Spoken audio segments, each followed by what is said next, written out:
شفاعة صلوا عليه وسلموا تسليما اللهم صل وسلم وبارك عليه وعلى آله. Siapa yang dia kepingin syafaat salawat.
Rahimakumullah, tenang nggih, monggo sareng-sareng kita midhangetaken dawuh saha tausiahipun Asy-Syaikh Al-Habib Syagaf bin Mahdi bin Syekh Abu Bakar bin Salim sanging Parung Monggo, monggo, monggo. Lenggah ingkang sopan, ingkang sae. Acara langsung tanpa sambutan-sambutan, langsung mau idhaipun panjenenganipun Al Habib.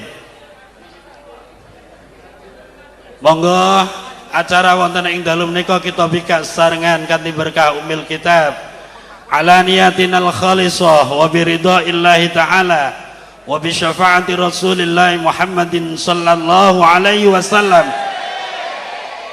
bihasil maqasid wa dar'il mafasid. Al-Fatihah.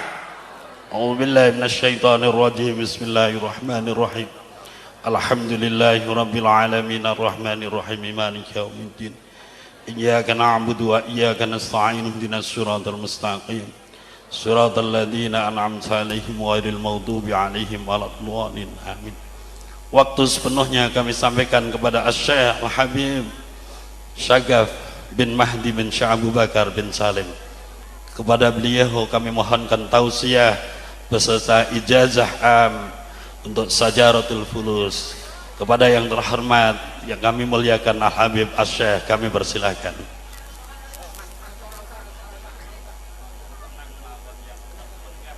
Assalamualaikum warahmatullahi wabarakatuh. Alhamdulillahi rabbil alamin. Wassalatu wassalamu ala sayyidina Muhammadin habibi rabbil alamin, imamil muttaqin, sayyidil anbiya'i wal mursalin, sayyidina wa nabiyyina Muhammadin sallallahu alaihi wa ala alihi wa ashabihi wa sallama tasliman katsira, amma ba'd. Yang saya cintai dan yang saya sayangi, para alim ulama, para kiai, bapak-bapak ustadz, ibu-ibu ustadzah, para haj, ibu-ibu hajjah, para sesepuh, bapak-bapak tokoh masyarakat, penitia penyelenggara pengajian masjid, pengajian Masjid Baitul Aziz, pengajian Hubur Rasul yang di bawah pimpinan daripada guru kita bersama Al-Habib Abdullah Al-Hinwan beserta para kiai dan para habaib yang sama-sama saya hormati dan yang saya cintai. Ma'asyiral muslimin wal muslimat rahimakumullah. Malam ini malam pertemuan pertama di Masjid Baitul Aziz dengan penduduk Kudus, Jepara. Jepara. Namun Majlis Ta'lim Hubur Rasul pernah berkunjung ke pondok pesantren saya, dan pada Maulid pada tanggal 3 Juni alhamdulillah bisa berjumpa lagi di sini. Mudah-mudahan perjumpaan ini dirahmati dan dibarakati oleh Allah Subhanahu wa taala.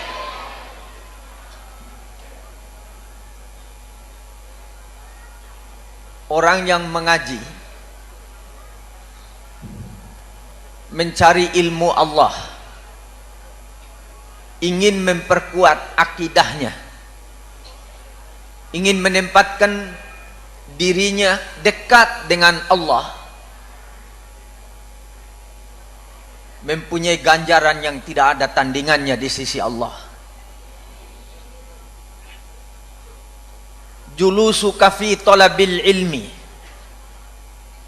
sa'atan ta'dilu hajjatan hajjam mabrura wa ta'dilu alfa umratin umratan makbulah. Seseorang yang duduk sejenak di majelis ta'lim diberi ganjaran pahala oleh Allah seperti 1000 kali haji yang mabrur, dan seperti 1000 kali umrah yang diterima oleh Allah. Saya lebih senang mengaji daripada menjadi guru, karena menjadi guru belum tentu mendapat ganjaran seperti itu. Sebab itu Nabi Muhammad memberi petunjuk kepada kita, utlubul ilma minal mahdi ilal lahdi. Carilah ilmu mulai digendong oleh ibumu sampai masuk liang lahat, sampai masuk kuburan masih kita mencari ilmu. Karena itu jamaah ahlus sunnah wal jamaah, walaupun kita umat Islam sudah masuk di liang lahat, masih diajarin dengan talqin, dibacain, ya Abdallah, idza ja'akal malakani fala takhaf wala tarhabak fa innahu abdun min ibadillah, wa idza sa'alaka man rabbuka faqul Allahu rabbi, wa man nabiyuka faqul Muhammad Rasulullah, wa ma kitabuka faqul Al-Qur'anu kitabi, wa man imamuka faqul al-imamu Syafi'i imami, wa man ikhwanuka ikhwani minal muslimina wal muslimat. Begitu indahnya pendidikan ahlus sunnah wal jamaah. Sudah mati berbaring di dalam liang lahat, sudah ditutup dengan tanah, masih dididik lagi, masih diajarin. Saudaraku yang meninggal, hamba Allah. Kalau perempuan amat Allah, hamba Allah perempuan. Kalau datang malaikat 2, Mungkar dan Nakir namanya, jangan kau takut. Itu ajaran masih kita berbaring di dalam kubur. Karena kita manusia tidak ada yang mati, hanya berpindah tempat dari alam dunia ke alam kubur untuk diproses, kemudian ke alam mahsyar untuk dihisab, lalu kita dimasukkan ke dalam surga Allah. Hanya orang kafir yang dipilih oleh Allah untuk digiring ke neraka jahanam. Yang muslim mesti masuk surga. Kalau datang 2 malaikat bertanya, siapa Tuhanmu? Jawab, Allahu Rabbi. Kita dengar di dalam, kita dengar. Pernah seorang aulia meninggal dunia, dimimpikan oleh temannya, waliullah juga. Yang hidup bertanya kepada yang mati, bagaimana sih mati itu? Oh, mati itu saya melihat semua kamu orang, padahal saya sudah mati, cuma jauh sekali, jauh, nggak bisa berkomunikasi, jauh. Jadi nanti ibu-ibu kalau sudah meninggal melihat suaminya, ibu-ibu masih lihat suaminya yang berjalan di situ, yang datang usap dahinya ibu dilihat, cuma tidak bisa berbicara dan tidak bisa berhubungan berbicara.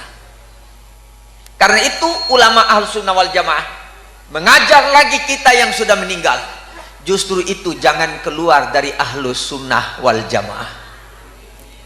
Al-Imamul Ghazali di dalam kitab Ihya Ulumuddin jilid 4 Kitabul Maut, coba baca nanti kitabnya, halaman 401.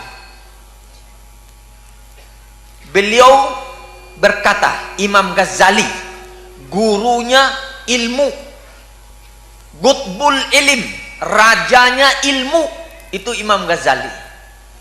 Beliau berkata, faya nadima man la yulqan alaihi, alangkah ruginya dan alangkah menyesalnya kalau seseorang muslim mati tidak dibacakan talqin kepadanya. Jadi jangan ikut aliran-aliran yang tidak suka talqin. Dengar bicaranya kiai Ahlus Sunnah wal Jamaah. Ulama kita di Jawa, ulama-ulama besar yang datang dari Arab, kecil, nggak ada artinya. kiai kita di Jawa, ulama-ulama kita di Jawa, itu orang alim yang sangat-sangat mulia. Waktu ulama di negeri Arab ingin menyingkatkan ilmu tasrif, ilmu sorof, nggak ada yang mampu. Ada yang mengarang satu buku tebalnya sebegini, didengar oleh Kiai Maksum Kerpia. Beliau satu malam duduk di depan buku, beliau tulis hanya 4 lembar kertas menyelesaikan semua ilmu tasrif. Itu ulama di Jawa. Makanya kalau mau cari ulama, jangan keluar di Jawa, jangan dengar ulama yang datang dari luar Jawa. Ulama kita di Jawa ini ulama yang beken dan yang luar biasa.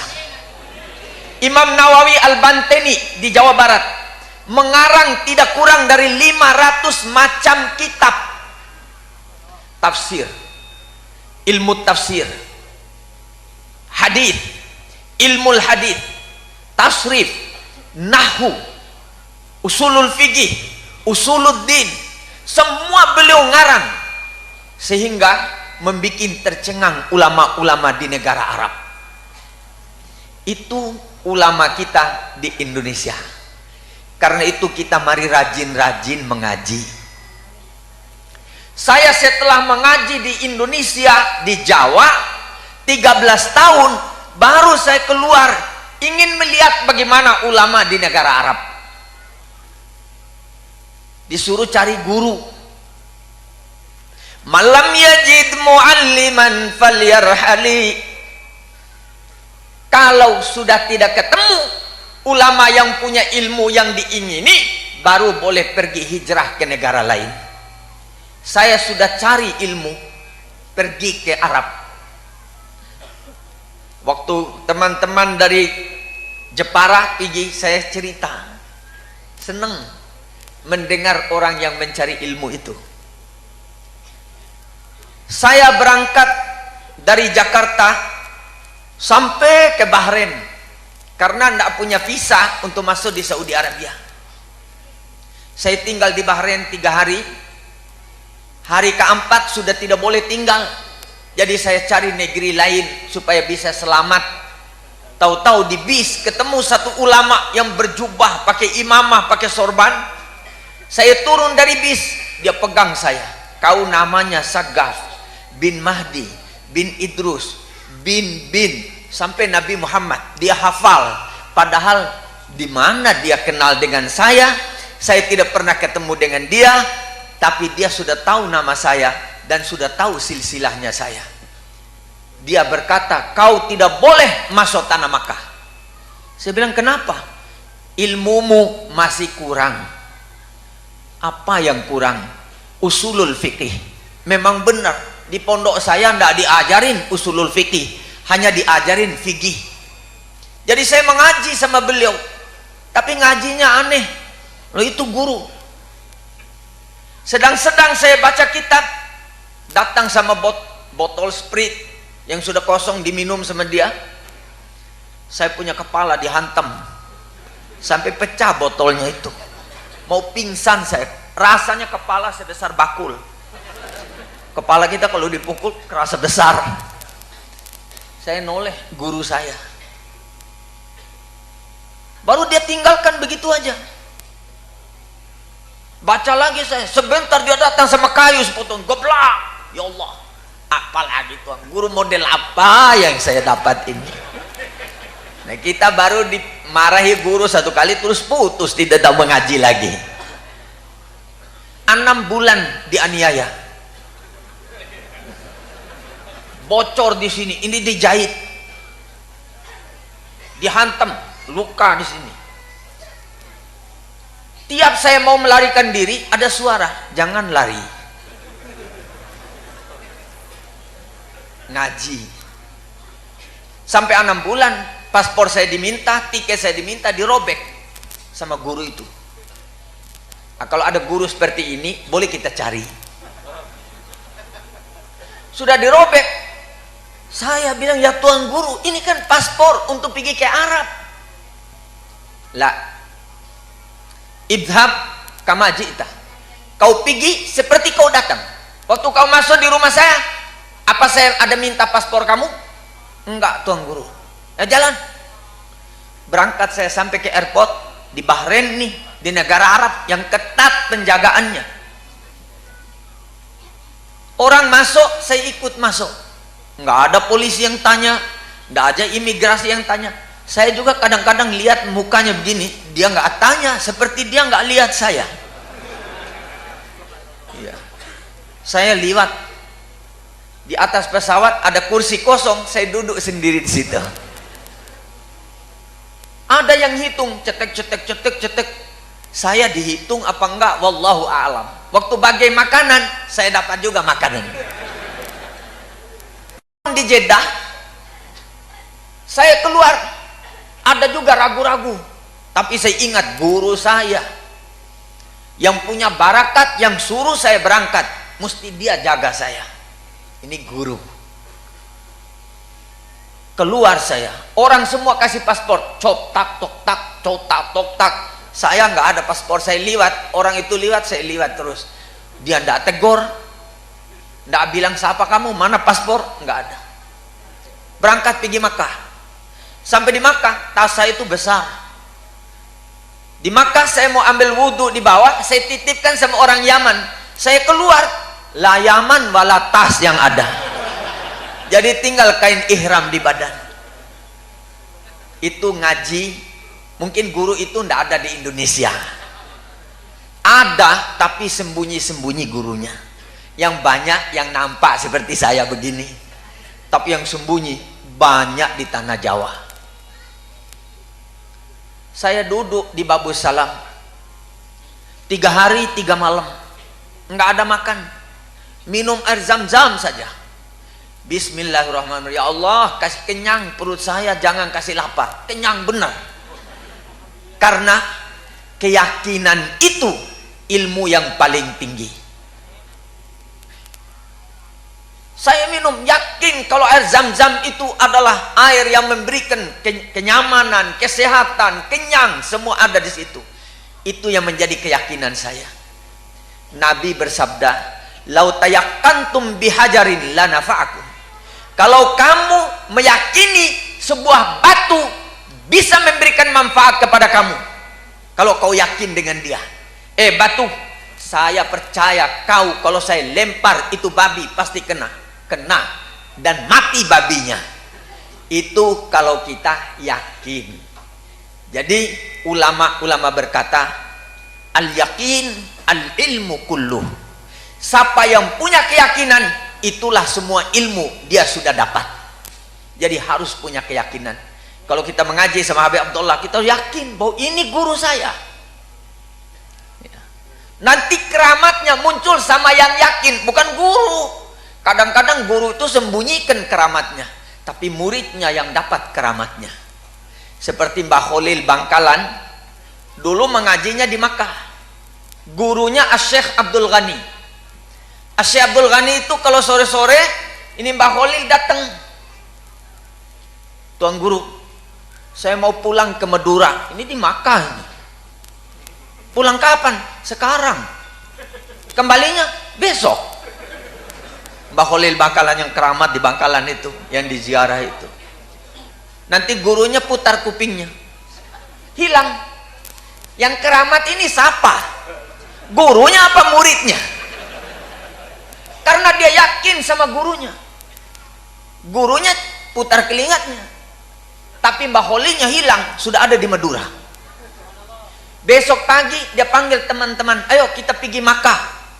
Ada yang bilang, gila ini orang pergi Makkah bagaimana? Naik sampan, pergi ke laut naik sampan, 5 orang.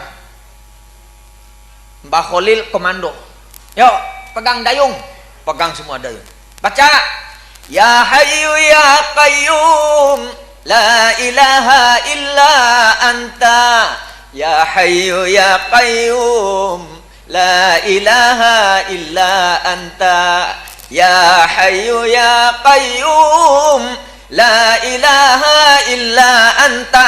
Tapi ada di belakang tidak bisa baca itu, hanya bisa qayyum qayyum qayyum qayyum.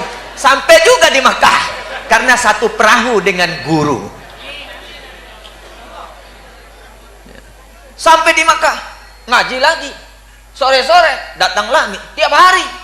Makanya di Makkah itu banyak orang Madura, dibawa sama Mbah Khalil, nenek moyangnya dulu sampai sekarang turun temurun sudah jadi orang Arab di tanah Makkah, gara-gara ya Hayyu ya Qayyum. Makanya saya ijazahkan kepada warga Ahlus Sunnah wal Jamaah, sebelum sembahyang subuh baca dulu ya Hayyu ya Qayyum la ilaha illa anta. Semua habaib-habaib mengamalkan itu. Ya Hayyu ya Qayyum la ilaha illa anta. Ya Hayyu ya Qayyum la ilaha illa anta. Ya Hayyu ya Qayyum la ilaha illa anta. Ya Hayyu ya Qayyum la ilaha illa anta. Itu dulu, orang dulu itu kan kayum itu ada kayum. Sampai di Makkah 40 kali sebelum sembahyang subuh, 40 kali. Amalkan ya. Itu ijazah, saya ijazahkan seperti mana diijazahkan oleh guru saya. Begitu guru dan begitu murid. Antara guru dan murid itu tidak ada perbatasan di sisi Allah. Seperti cahaya dengan cahaya. Gurunya membawa cahaya, muridnya membawa cahaya. Ingin mencari rahmat ilmu guru supaya dekat dengan Allah. Sudah hilang saya duduk, datang guru. Dia pegang kepala saya. Antasagaf bin Mahdi bin Idrus, terus begitu lagi. Sampai selesai. Terus saya diajak, kamu ikut saya ke Baghdad, ke Irak. Irak yang perang terus tuh. Besok berangkat. Muridnya 39, 40 dengan saya. Sampai di Jeddah, masuk di imigrasi, guru saya ada paspor. Murid-muridnya 39 kasih paspor. Saya terakhir nggak ada paspor. Saya liwat, nggak ada yang tegur. Karena saya melihat guru saya adalah satu cahaya dan saya ingin mendapatkan ilmu dia, punya cahaya yang di bawah, bersatu dengan guru saya. Berangkat masuk sampai di Irak, tidak ada lagi yang periksa. Guru saya di depan, saya di paling akhir. Keluar lagi tanpa paspor. Belajar sama guru saya yang di Irak. Beliau itu torekatnya torekat as-sufiyah, torekat sufi, yang kalau berzikir itu sampai menari-nari. Nanti dilihat muridnya begini, muridnya itu gemetar ketakutan, ya Allah ya Allah, sampai kesurupan dari hebatnya guru itu. Sudah mengajinya bagaimana? Bukan baca kitab. Habis sembahyang Isya hanya nengok doang muka saya. Habis sembahyang Isya. Besok habis subuh nengok begini lagi. Saya disuruh duduk di pinggir pintunya masjid 6 bulan. Kembali lagi ke Makkah. Berangkat perintah guru. Kalau guru sudah perintah, itu adalah perintah nur uluhiyah, perintah cahayanya Allah. Berangkat, tidak ada ragu. Kalau ragu, batal, nurnya padam. Makanya kalau mengerjakan ibadat, jangan ragu. Allahu Akbar 1 kali, jangan 2 kali. Kalau 2 kali itu ragu itu. Allahu Akbar, ya Allah, Allahu Akbar, la ilaha illallah, ya apa ini Allahu Akbar, tidak sah sembayangnya. 1 kali. Kenapa kita ragu? Allah maha mendengar, Allah maha melihat, Allah maha tahu.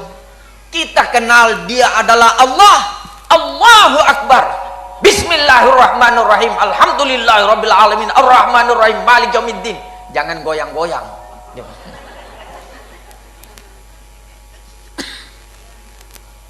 Iblis lari, setan lari, takut. Salam, assalamualaikum warahmatullah. Selesai sembahyang saya. Assalamualaikum warahmatullah. Senyum kepada Allah. Alhamdulillah ya Allah, ya Allah. Senangnya saya sudah bisa sholat kepada kamu. Doa diterima langsung. Nggak pakai ini cor beton tembus. Karena kita cinta Allah. Makanya Habib Abdullah mengajak kita hubur Rasul. Karena wasilah untuk bertemu dengan Allah, mendapatkan rahmat Allah, harus liwat Rasulullah Muhammad sallallahu alaihi wasallam. Tidak boleh jauh daripada Nabi Muhammad, karena beliau yang diutus oleh Allah untuk berjumpa dengan kita. Untuk kita berjumpa dengan Allah harus liwat torekatnya Nabi Muhammad, jalannya Nabi Muhammad. Saya disuruh pulang terus sampai di lapangan terbang Irak. Saya lihat orang masuk, dipanggil untuk masuk pesawat, saya ikut masuk. Nggak ada yang tanya, nggak ada yang tegur. Orang bilang naik pesawat, saya ikut naik. Ada selalu kursi satu itu kosong. Saya duduk lagi di situ. Makan sama, dikasih minum sama. Sampai di Makkah, baru 3 hari datang lagi guru. Kamu Sagaf bin Mahdi bin Idrus bin Syekh Abu Bakar. Betul. Ikut saya pergi Aljazair. Ini guru lagi satu ini. Tinggal lagi di Aljazair. Suruh duduk lagi di pinggir pintunya masjid. Nggak pakai baca kitab, nggak ada kitab. Ilmu nur, hanya mandang memandang. Yakin bahwa di hati guru itu ada cinta kepada Allah, ada cinta kepada Rasulullah.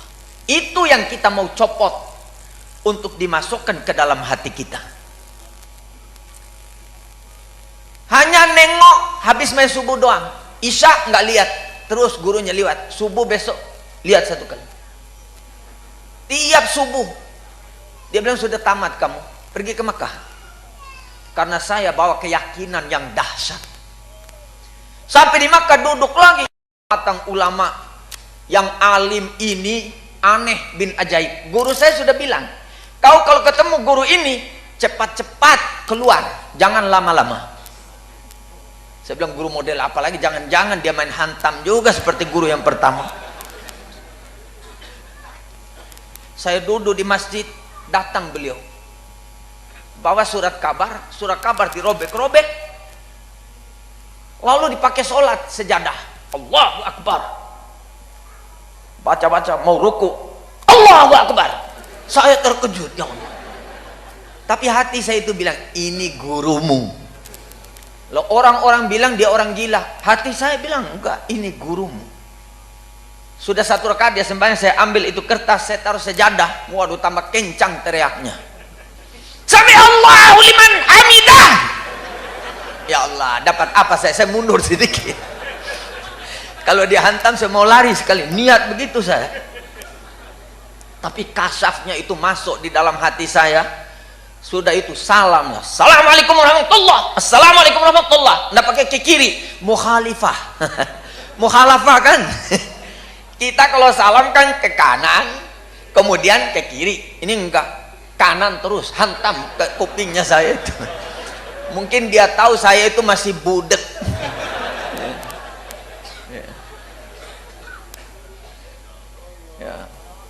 Dia bilang ikut saya ikut.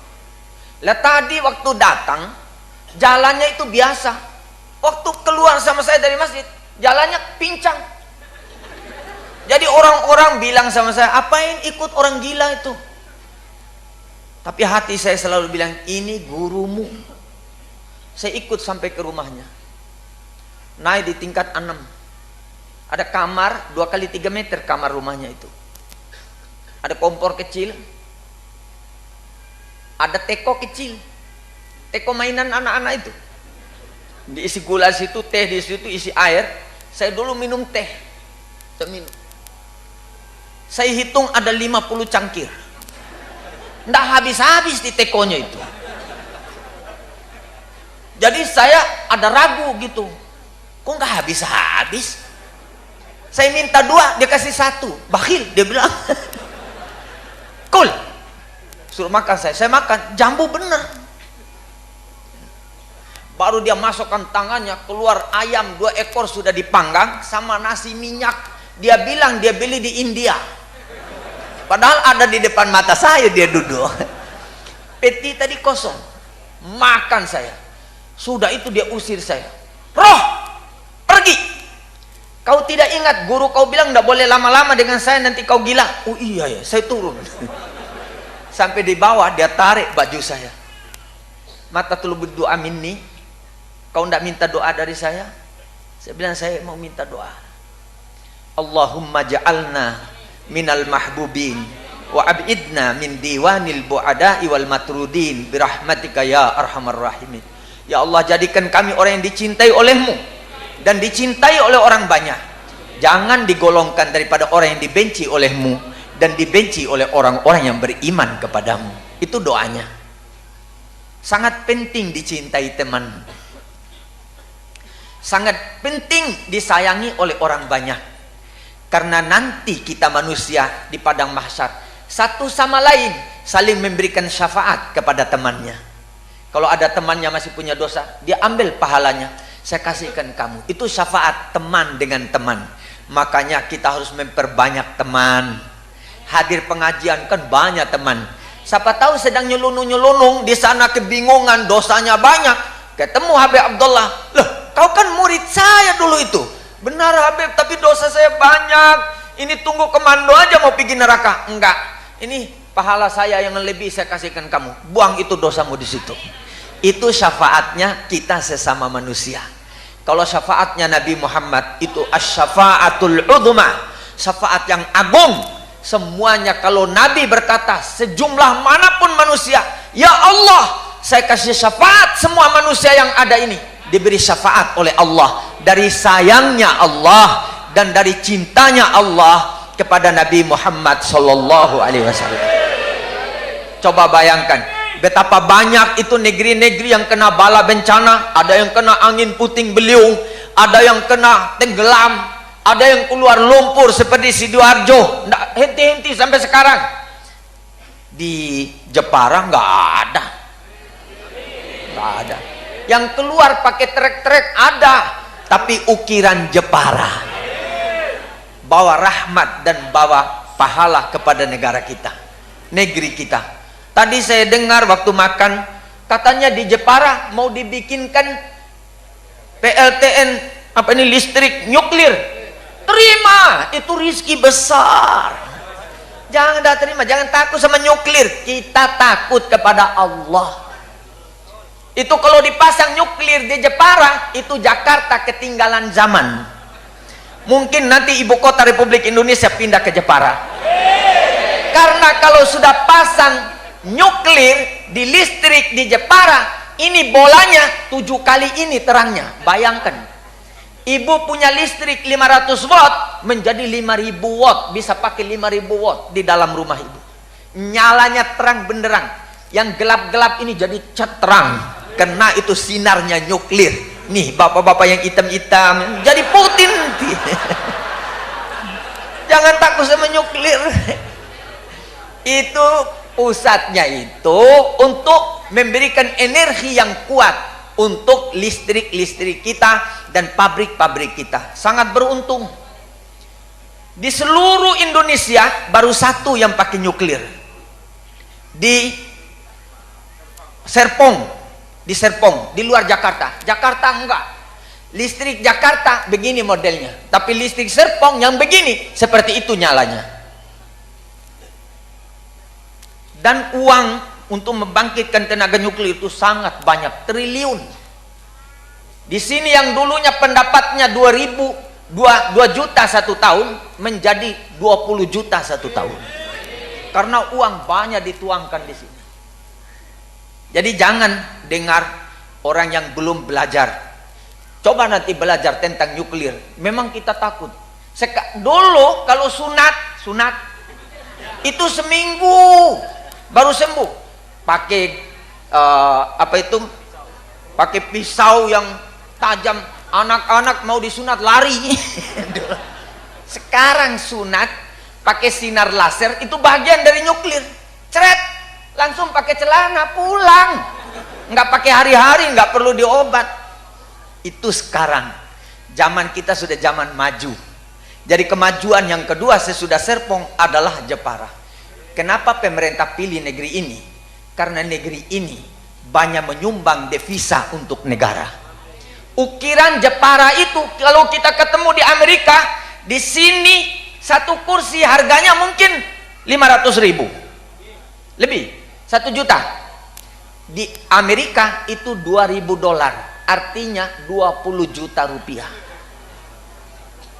Satu kursi. Kalau 4 yang pakai ukiran Jepara itu mesti orang yang kaya raya, milioner.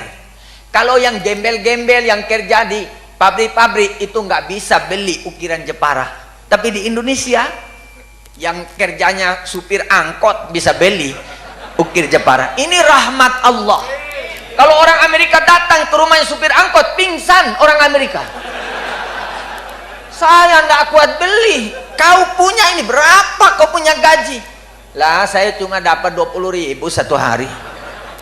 Mungkin langsung masuk Islam itu si Amerika itu. Nah, jadi kita teruskan kemajuan yang kita telah kita raih ini untuk kebangkitan kehidupan anak cucu kita di masa yang akan datang. Mereka nanti tidak begini lagi. Kita sekarang sepeda aja susah mau beli. Kalau mau motor mesti kredit. Tidak bayar 3 bulan motornya diambil, uangnya hilang. Nanti zaman yang akan datang mungkin cucu cicit kita nanti mereka bikin sendiri sepeda motor di rumah karena ilmu pengetahuan sudah meningkat. Jadi mudah-mudahan kita semua ini menjadi hamba-hamba Allah yang mendekatkan diri kepada Allah selalu dengan berzikir, dengan selawat, baca maulid, hubur rasul, membaca Al-Quran, mendekati ulama. Jangan jauh dari ulama. Ulama itu adalah pelitanya Allah di bumi yang memberikan cahaya dan sinar di dalam kegelapan dan kesulitan. Sudah. Lalu dia wasiat kepada saya, masih ada guru lagi satu kamu, belum selesai, belum tamat kau. Semua guru saya tadi bilang sudah tamat kau, sudah tamat kau. Yang ini bilang belum tamat. Ya Allah, ilmu apa lagi yang belum ada sama saya ini? Masih ada guru satu. Saya niat untuk menemui guru itu harus umrah 70 kali. Niat dalam hati. Dengan kekuatan keyakinan mampu dikerjakan sampai 69. Yang ke-70 tidak ada kendaraan. Saya nangis di depan Masjidil Haram, meraung-raung. Karena dulu di depan Babus Salam, Bab Ali bin Abi Thalib, itu di situ stasiun bis. Kalau orangnya haji dulu tahun 75, ya. Kan sekarang sudah dirubah. Ya. Saya nangis itu, nangis benar-benar, ya Allah, kenapa tidak disampaikan niatnya saya? Datang bis kosong, lampunya nyala semua, hanya supir satu orang doang. Saya bilang Tanim, Tanim itulah. Rupanya wali Allah yang bawa supir itu. Makanya kalau naik angkot baca Bismillahirrahmanirrahim. Barangkali supirnya itu orang yang dekat dengan Allah, kita tidak tahu. Ya Bu ya? Kita tidak kenal siapa yang dicintai Allah di dalam majelis ini. Tapi insya Allah yang namanya orang yang beriman itu pasti dicintai Allah. Tapi yang punya rahasia Allah kita nggak bisa lihat kecuali siapa yang pegang rahasia Allah. Dia bawa saya di tengah padang pasir. Dulu belum ada rumah itu antara Makkah dengan Tanim, padang pasir. Ada orang kasih berhenti, bas, berhenti itu bis. Tanim, dia juga bilang Tanim, naik. Dia duduk berdempet dengan saya. Padahal kursi ini kan kosong, nggak ada manusia, cuma saya sendiri. Duduk berdempet. Saya bilang ya Allah, mana pakaiannya penuh debu. Gamisnya sudah robek-robek, ingusnya lagi penuh jenggot-jenggotnya sama sungut-sungutnya itu. Saya bilang aduh kotor apa kain ihram saya. Sedangkan besok Jumat dia langsung berkata bis berhenti. Lalu dia noleh melihat saya, matanya keluar. Atadunnu thawbak andafu min thawbi, kau kira baju kau lebih lebih baik, lebih bersih dari baju saya? Hati saya bilang, ini gurumu. Dia turun, saya lompat, saya pegang kakinya, saya minta ampun Tuan Guru, saya tidak tahu rahasia kamu, belum saya mampu masuk di dalamnya. Saya minta doa. Enggak, besok. Loh, besok hari Jumat, manusia penuh sesak, bagaimana bisa ketemu kau? Enggak, besok. Nah, Tuan Guru tolong sekarang, Tuan Guru. Enggak, besok. Saya noleh, bisnya enggak ada. Noleh lagi, dia juga hilang. Saya lari, pergi ke Tanim, lari. Sampai di sana ada taksi nunggu. Sebelah Makkah, ayo Makkah. Pas sampai di Makkah, adzan subuh. Saya lakukan tawaf, sa'i, sudah selesai umrah, nunggu Jumat, nunggu ketemu guru yang ini, yang hilang tadi itu. Kira-kira 2 menit mau adzan Jumat, muncul di depan saya. Anal barihah, saya tadi malam itu, mukanya seperti susu putihnya, bajunya putih, nggak ada putih di dunia yang pernah saya lihat seperti bajunya beliau itu, seperti kainnya dari sorga.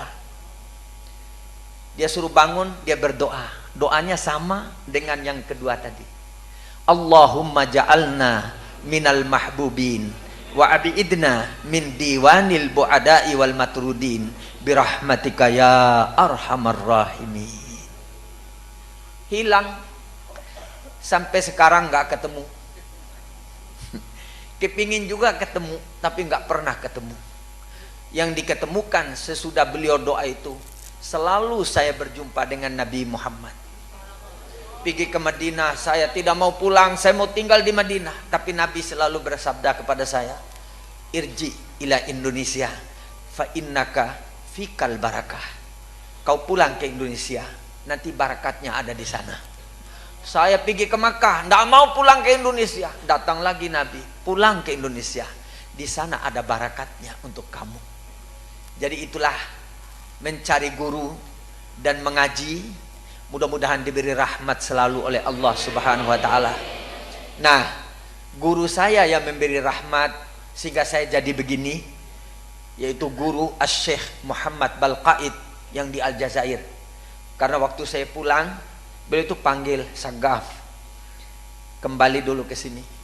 Nanti kau pikulanmu berat, tanggunganmu banyak, kau harus punya syajaratun nuqud amama baitik. Harus punya pohon uang di depan rumah kamu. Saya bilang, jangan Tuan Guru, saya ini kan mau mengajinya sufi, kok jadi dunia begini. Sudah, nanti pikulanmu berat, tanggunganmu banyak. Apa yang dikatakan guru saya itu benar. Dalam tempo 7 tahun, 8 tahun, murid saya ini hari sudah 11.000 lebih yang mondok di pondok. Tiap hari harus saya masak 5 ton lebih. Tadi telepon, mie tidak cukup, harus ditambah karena anak murid baru hampir 2.000 yang masuk. Butuh tambah mie 20 bal, bukan 20 bungkus, 20 bal. Mie keriting itu, kalau mie Indomie itu saya tidak makan, tidak boleh anak murid saya makan mie itu. Subhat. Mie keriting itu yang dimakan. Mie Jowo, mie Jowo. Jangan makan mie begitu, kita tidak tahu itu najis, mungkin barang haram, ya tak? Karena sekarang semua halal. Daging sapi yang dicampur sama babi halal. Nah, itu dunia sudah rusak. Jadi kita makan harus dijaga, ya, supaya jangan sampai masuk barang yang mutanajis, supaya tidak masuk barang yang haram. Harus dilihat, harus diselidiki. Jangan kita asal makan, ya Bu ya. Jaga baik-baik, lihat telur ayam benar ini apa telurnya babi. Ya dah, kan babi juga bisa bertelur kalau ditakdirkan oleh Allah. Nah, dari mana datangnya babi? Dulu tidak ada babi di zaman Nabi Nuh. Tapi waktu Nabi Nuh naik di kapal, gajah itu kotorannya kan 1 meja besarnya. Sudah penuh tai onta, tai kambing, tai sapi, tai gajah. Nabi Nuh, bagaimana ini ya Allah, sudah penuh kotoran di dalam perahu saya ini.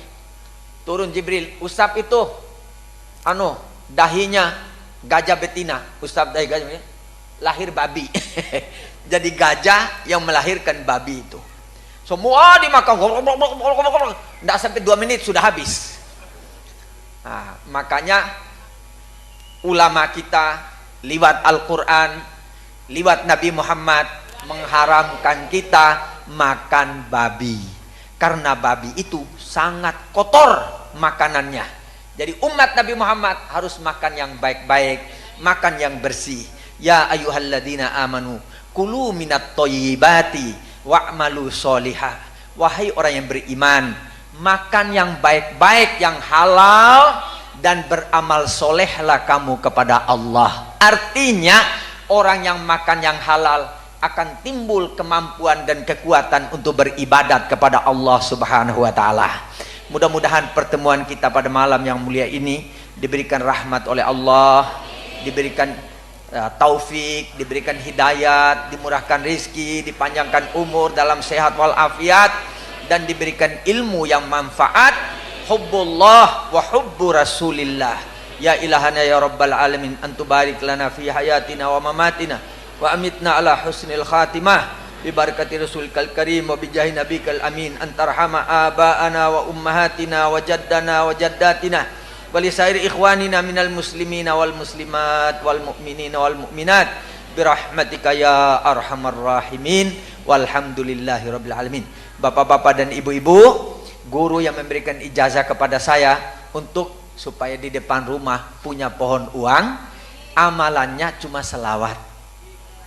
Allahumma sholli ala Sayyidina Muhammad wa ala ali Sayyidina Muhammad. Coba baca.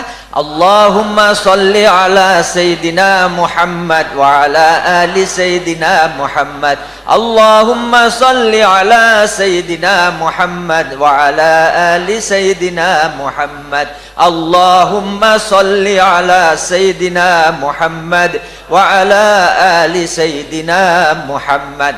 400 kali sesudahnya sholat isya. Jadi habis sholat isya, habis makan habis semuanya apa, ambil tasbih, baca selawat. Allahumma sholli ala Sayyidina Muhammad wa ala Sayyidina Muhammad. Allahumma sholli ala Sayyidina Muhammad wa ala Sayyidina Muhammad 400 kali. Nanti dimudahkan semua urusannya, dimudahkan rizkinya, seperti punya pohon uang di depan rumah, akan diberkahi oleh Allah Subhanahu wa taala. Saya ijazahkan kepada bapak-bapak dan ibu-ibu yang hadir pada malam ini, dan yang mendengar boleh memberikan ijazah itu kepada teman-temannya yang tidak hadir di tempat ini. Wabillahi taufik wal hidayah. Assalamualaikum warahmatullahi wabarakatuh. Bapak-bapak dan ibu-ibu, karena saya akan pergi ke Kudus, saya mohon untuk diberikan jalan agar bisa cepat saya sampai di sana.